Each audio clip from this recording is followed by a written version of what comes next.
Sebuah kapal perang Rusia telah melepaskan tembakan peringatan ke sebuah helikopter Jerman yang sedang berpatroli di Laut Baltik.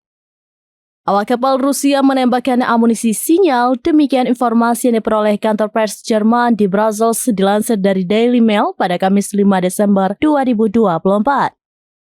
Menurut surat kabar Jerman Bild, tembakan peringatan itu ditembakkan ke pesawat pengintai NATO, namun hal ini belum dikonfirmasi.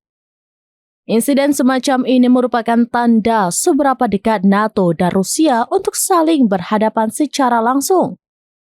Hal ini menyusul peningkatan dramatis dalam konflik Rusia-Ukraina selama 2 minggu terakhir, di mana Inggris dan Amerika Serikat memberikan persetujuan bagi Kiev untuk menembakkan rudal buatan Barat melintasi perbatasan.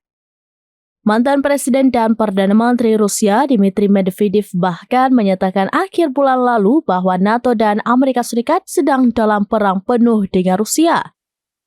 NATO saat ini sedang melakukan peningkatan pengawasan di Laut Baltik untuk mencegah serangan hibrida terhadap jaringan pipa dan kabel data oleh Rusia dan pendukungnya.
Download Tribun X sekarang, menghadirkan lokal menjadi Indonesia.